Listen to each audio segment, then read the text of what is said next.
half the veterans coming back from World War II start doing small business. Yeah, it's incredible. It's less than 5% of my generation of Iraq, Afghanistan veterans. So, I say those things because that's why I'm a venture capitalist. We've invested, my partners and I, we've invested over $250 million in over 200 veteran-owned companies.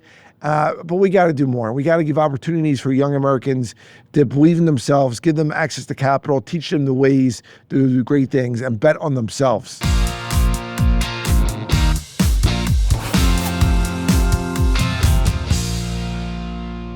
Howdy, y'all. I'm Elizabeth Gore. Welcome to The Big Idea from Yahoo Finance, the show that navigates the world of small business and entrepreneurship. All businesses start with one light bulb moment, and I'm going to take you on a journey with America's entrepreneurs. As the co-founder of the small business funding platform Hello Alice, it has always been my mission to help ensure entrepreneurs have the tools they need to live the American dream. We're going to get between the spreadsheets with these operators to flow from their smallest failures to their biggest successes. So let's cowboy up. Our question of the day today is, how does a role in service help entrepreneurs? As a former Peace Corps volunteer who has been in and out of public service, I also wonder how both segments of public and private benefit each other. Our focus this week is on U.S. veterans, near and dear to my heart. My dad served in the Air Force during the Vietnam War and then became a serial entrepreneur. He says his military service was the #1 training tool to be a CEO. Joining me today to talk about this is Patrick Murphy. Patrick Murphy is America's first Iraq War veteran elected to the U.S. Congress and later served as the 32nd Undersecretary of the Army until January 2017. Patrick is also the co-host of the Yahoo Finance podcast Warrior Money, a show that helps veterans transition from the military to the world of business. There's no one I'd rather join us today to discuss how a role in service helps entrepreneurship. So let's talk to Patrick. Patrick, it's so good to have you. We're like podcasts uniting. We're like the multiverse at this point, right? That is true. I know. It's so good to have you. And thank you for your service. I want to start there as growing up in a veteran household. So you've been a congressman, you were undersecretary, you were in Iraq. And, I'm just going to jump right in there and say, how did that benefit you as an entrepreneur? Listen, I appreciate you saying that. Thank you for my service. It was, I have a servant's heart and to give back.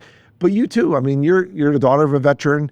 You've helped 1.5 million small businesses with Hello Alice as an executive. Like, you have answered the call as well, and that's what makes our country great. Right. And I think actually you, if I remember correctly, you entered right after 9/11.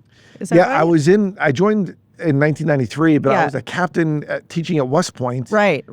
At age 27, which is a phenomenal job when 9/11 happened. So then I did volunteer. I went to combat twice. Yeah, that's right. And I came back and then And it's really interesting because I went into the Peace Corps right after 9/11. I was in D.C. and New York and working for George H.W. Bush's Points of Light, doing the volunteer response around 9/11. And I just, like, that call. Yeah. I mean, I got to go. And I mean, I wish I could have done the military, but, mine was the Peace Corps. And I will tell you now, as running a company, if I see a resume and someone that has military service or other service like Peace Corps and others, they are going to the top of the pile.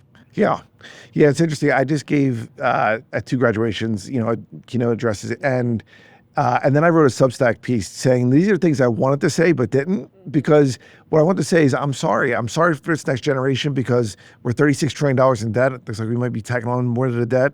And I also said I'm sorry because we don't give young Americans enough opportunity to serve. I think service, it doesn't have to be the military, or it doesn't have to be in the Peace Corps. Right. You teach for America, whatever it is. AmeriCorps, But when you do that for a year, 2 years, it does give you that grit and like that understanding of others. And then you're willing to get back and have that confidence to do great things. Yeah, and I actually, if I had to be super biased, which I am, and I look at Hello Alice, I think some of the most successful business owners are those who have been in the military. And yet we've got some of the lowest rates of military veteran-owned, even military spouse-owned small businesses than we've ever had in the country. Tell me the stats. Talk me through that, because it really bothers me. Yeah, it bothers me too. And I think at its core, as a leader, you are a problem solver. And so, being the first Iraq veteran elected to Congress like I was, I did what's called the post-9/11 GI Bill, right? So now there's about 800,000 young Americans using the GI Bill right now in colleges and universities across America. Right. But I would say to you and say to the audience, The problem is that half the veterans coming back from World War II start doing small business. Yeah, it's incredible. It's less than 5% of my generation of Iraq, Afghanistan veterans. So when you look at that generation, people like Sam Walton, who created Walmart, people like Ralph Roberts, who started Comcast, people like Phil Knight, who started Nike, right? Yeah. Phil Knight and his track coach was Bill Bowerman. Bill Bowerman earned a Silver Star in Europe in World War II. But, I say those things because that's why I'm a venture capitalist. We've invested, my partners and I, we've invested over $250 million in over 200 veteran-owned companies.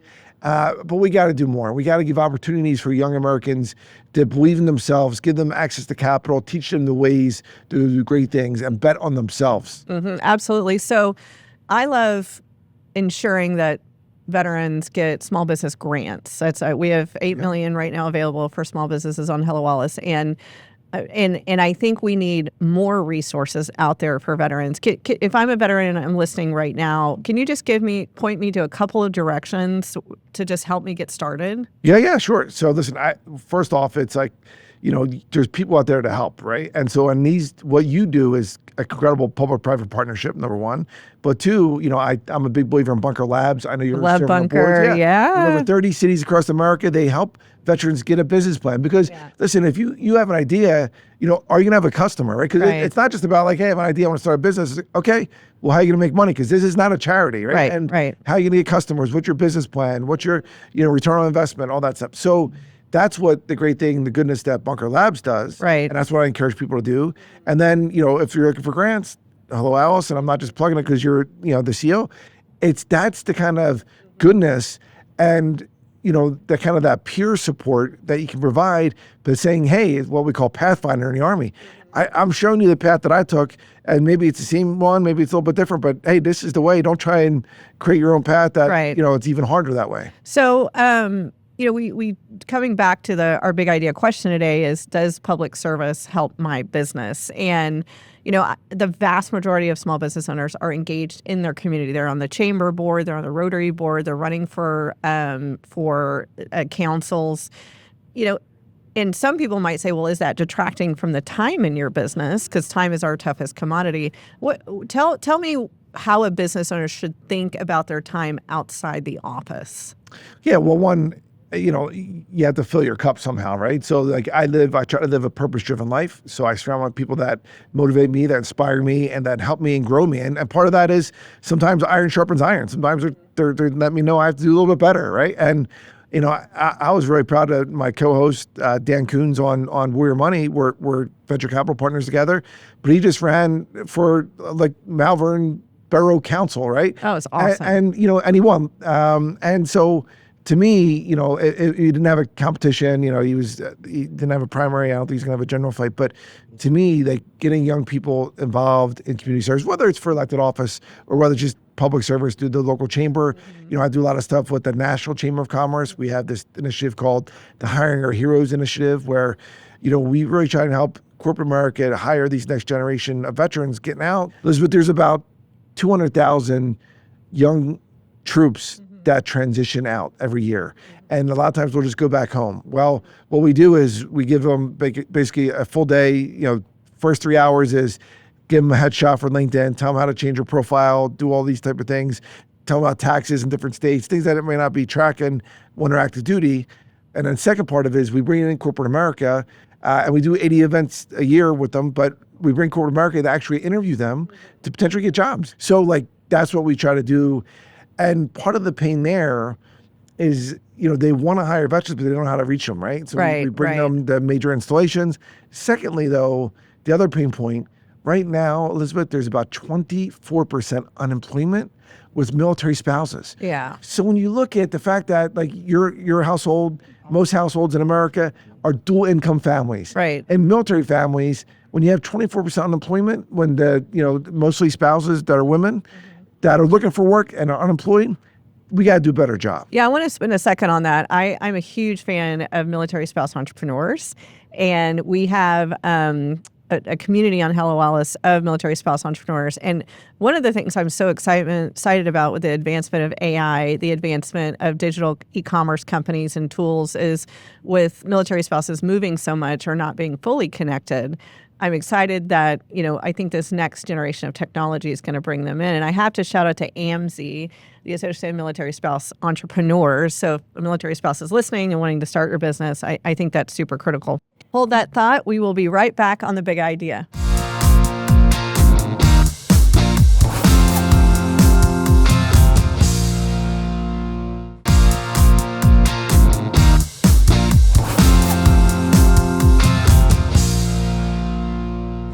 Welcome back to The Big Idea. I'm Elizabeth Gore here with Patrick to tell us about the power of U.S. veterans. So I want to switch back. You mentioned the GI Bill. And I think you and I have a joint passion that, how do we get more money into the hands of U.S. veterans if they want to start a business? I mean, talk about your vision there. Yeah, first off, what I teach at Wharton, or what I teach and what we do on Warrior Money, our show, is that we kind of educate folks to leverage the opportunities that you've earned. Right. So whether that's the post-9/11 GI Bill on education, whether it's the VA home loan, and whether that's home loan for your own home or for rental properties, to be an entrepreneur, to go into real estate. But I do think that in the GI Bill, like for me, I was blessed. The Army paid 2 years of my college, and I went to law school on my own dime. But some folks the majority of enlisted people in the military have their college degree. Officers, you have to have it before you start. Right. And so, why not, if they could use the GI Bill to leverage that to start your own small business, as long as you have a business plan that's approved by Parker Labs or something, not just give lottie everybody free money, but to say, hey, already have a business plan, go do it, and here's some starter funds, right? Right. And I just think to get back to increase that, when you look at the World War II generation, they were 10x on us on starting our own small business. We got to prime the pump there to get them to have that confidence to go do great things and maybe even start their own small business. Well, and there's mechanisms in place. I mean, I really want to encourage folks listening, if you have a company that is becoming higher growth, for example, make sure you're a registered veteran owned with the SBA or disabled veteran owned, and take advantage. I mean, supply diversity contracting with veterans, whether it's with the feds or Dell Technologies. We spent $4 billion a year in supply diversity contracting. The vast majority of those were U.S. veterans. So I think where money already is, why not deploy that effectively, but make sure it actually is getting to those veterans. Yep, no doubt about it. And I think that's what the goodness of what you do here on your show and what I try to do. And I think Yahoo Finance is committed to really giving people an opportunity to live the American dream, to find out the resources, the investments that they could tap into to do great things. Because when you look at and you take a step back, the greatness of America, we have the number one military in the world, right? But we also have the number one economy in the world. And that's not our God-given right. We got to work at it every single day and help grow that pie so everyone can live the American dream. So let's get back to you, Patrick, the dad, the entrepreneur, the investor, the public servant, the professor. I mean, you wear so many hats. I'm wondering what was the light bulb moment for you coming out of military service to say, I'm going to go for profit. I'm going to make a buck for my family, for the economy. What was that moment? Yeah, I think the moment for me was, I'm first generation college, right? So when I first competed against people from Harvard, Notre Dame, my first platoon, I realized I was just as good, if not better. And then being the youngest professor at West Point at age 27, I'm like, wow. And then going to combat twice. But when I left the Pentagon, I was like, hey, I'm not going to take a defense contractor job. I'm not saying anything bad about it, but that was not my jam. My jam was like, I'm going to bet on myself. And then, I became a venture capital partner, and then I started my own business and stuff like that. And it just grew and it was successful. And then that's when Wharton came to me and said, hey, would you like to teach? Because of our 850 students that come in every year, about 10% of them are veterans, right? And so they study at a place like Huntsman Hall, which is a World War II veteran, right? So, but they don't even know that, right? They didn't know that Alex Gorski, who was a West Point Army Ranger, Wharton grad, was the CEO of Johnson & Johnson, right? And I just try to show them the goodness of that. When you're working out and wearing Nikes, Phil Knight was an Army veteran. When the largest media company in the world was Comcast, Navy veteran, right? Right. So to me, the light bulb moment was I was betting on myself because I had this decades of success. And even though I was in my 40s, and even the Pentagon, I was like, I could do this and I could do it well. And it hasn't been linear. Some of the companies are no longer with us, right? But that's part of the venture capital and that's part of being an entrepreneur. So we talk about the dirty unicorn on our show. So what is a mistake you made that the rest of us can learn from? Yeah, I know. I think one of them was I joined one company that didn't have capital. It was a startup, and you leave. I was leading the army. We were helping lead the army. For a time where we have 1.3 million people, $157 billion budget. So to go to an organization that didn't have capital, I didn't. It was my first. That's quite a switch. Yeah. Now listen, I had other things, but I was making a lot of time, and and I was getting advice, but I wasn't hearing that advice before I took it. But wait, what did you not hear? What did you listen but not hear? It was guy Adam Schechter. He's the CEO of LabCorp. I love him. He's a phenomenal leader. He was the number 2 at Merck prior. He lives in Bucks County, Pennsylvania, where I live. And I was telling him where I was going to basically join his companies, and he's like, Patrick, are you sure? Because if they don't have money, and are they raising money? And I'm like, well, yeah, he has some beat. And I just was like so hopeful, and I believed in this visionary leader. And again, it wasn't necessarily a mistake. I mean, I still love that leader, and I still love that company, but it wasn't my best utilization of my skill set at that time. But that's okay, right? And they're doing fine. They're still alive. They're and I moved on from more of a full-time role to just an advisor role. But I had to learn, right? And yeah, I mean, we all do, right? And sometimes, my co-founder always talks about the business that she failed taught her way more than the one she sold and exited, right? If I think about Philly and your public service, right, back to your community and the small business owners there, what are you optimistic about for that community? Well, first, I grew up with a row house mentality. I grew up in a row house where you care about the people that lived on your step and the people on your left and your right. And I think that spirit of we're in this together is there. And again, you could be in it together and still be capitalists, right? But absolutely. I think there's some greatness out of Philadelphia and the Philadelphia region that is basically understated. I'm not just talking about the Super Bowl champion Philadelphia Eagles, neither, who I used to work for. It's a light drop there. Yeah. Well, hey, I was a security guard. By the way, I was a security guard when I was 16 and 145 pounds at Acme. That was tougher duty in the 700 level of Veterans Stadium than Baghdad, Iraq, and invasion. Oh, boy. Where it was 138 degrees as a paratrooper. But I digress. When I look at companies like Comcast, right, they still have that entrepreneurial spirit. Even Brian Roberts, who's the CEO of Comcast, he had to start that company because his dad founded it, climbing poles. Wow. Like laying cable, right? And I think that's ingrained. Yeah, and that's ingrained in that culture. And they're a very innovative company. They obviously are the largest media company in the world. But, I'm going to be there, later tonight at the tech center because, I'm meeting with a young Wharton grad who, went to Georgetown undergrad, went to Wharton, and he's going back to Washington, D.C. to start his next chapter of his career. But he asked me to grab coffee and before he leaves the city because he just graduated. And I'm like, so I'm going to meet him. Then I have to speak at an event tonight. But to me, I think Comcast is one of those companies that, even though it's a big one, top Fortune 50, it has that sweet spot. They still balance that entrepreneurial spirit.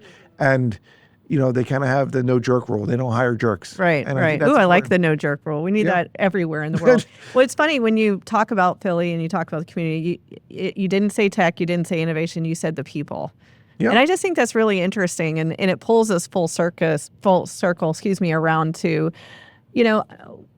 why I want the world to know why do we bet on U.S. veteran entrepreneurs and small business owners? Tell me why we should put capital behind them specifically. Because they'll win. The stats will show that they're more likely to succeed. They were more likely to create iconic global brands, and I mentioned other ones before, but they're more likely to create Ralph Lauren, Enterprise Car Rental, Wendy's restaurants, and my generation, because they're all veteran founded, but my generation, companies like ID Me, that's now worth about $2.7 billion. That was a, Iraq veteran, got two tours in Iraq as an Army Ranger, earned 2 Bronze Stars, 1 for Valor, got out, went to Harvard Business School, started ID Me. Now, at first it was called Troop Swap, then it was Troop ID, but his name's Blake Hall. Phenomenal leader, right? But again, you got to bet on people. It's not about some magical thing. Well, if they're a veteran, I'm going to give money. No. What's their business plan? Have they demonstrated success? Have they done a phenomenal job in the military? And do they have a vision now in the private sector to crush it there? And if they're committed to it, Yeah, hell yeah, I bet on them every day in a week and twice on Sunday. I love it. I'm betting with you, by the way. So tell us what's the best. We talked about advice earlier that you did hear and didn't hear, but right now, looking over your multifaceted career, what's a piece of advice that you consistently pull up in here at our age now? Yeah, three things. One, I start my day every day. I journal and I write what's most important. I have an electronic calendar, but I actually write it down. So I'm focused on what do I have to get, the three things I have to get done today to accomplish a broader goal. So one, I journal. Two, I would say I plan my work and then I work my plan. And three, your network is your net worth. Your network is your net worth. Yeah. Okay. And, you could use social media, you could use this phone as a force multiplier, right? There should be absolutely no reason why you're not using LinkedIn, not just to let people know what you're doing, but also see what other people are doing, comment, engage them, because it's a two-way street. A lot of people are like, well, I post on LinkedIn. It's like, it's not just about posting. You got to like other people's stuff. You got to learn what they're doing, see how you could even be helpful. I tell people, like, you don't have to write me a fancy. If you want to find me on LinkedIn, Patrick J. Murphy, you have a picture, I'll accept it, right? You want to connect? Now, a lot of people say, can I grab time? And sometimes I can, sometimes I can't. But I will, if I can't make it, my chief of staff will meet with you and other folks. But, or I'll invite you to an event. So to me, utilizing that for your advantage, because if you utilize your network, when you don't need them, you want to utilize it. When you do need them, they're there because you've invested in them as well. Your network is your net worth. Patrick, thank you so much for being on the show. You're amazing. Thank you for your service. And let's all bet on U.S. veteran and military spouse entrepreneurs. Let's do it. God bless America. Right, thanks, buddy. Thank you. Thank you. At the end of each episode, I like to give a shout out to a small business who is doing amazing work. This week, I'd like to shout out to General's Hot Sauce. The veteran-owned business not only supports our troops, but also supports farmers by locally growing peppers right here in the United States. You can check them out at generalshotsauce.com. Thank you, Patrick, for coming on the show today, and thank all of you for joining us. We hope you've learned a lot. This has been The Big Idea from Yahoo Finance. Please make sure to scan the QR code below to follow Yahoo Finance podcasts, or check us out at The Big Idea wherever you get your podcasts. And if you follow on Amazon Music, just say, Alexa, play The Big Idea. You can also come say howdy to me at any of my social channels at Elizabeth Gore USA. I'm Elizabeth Gore, and as my grandmother always said, hold your head up high and give them hell. See you soon.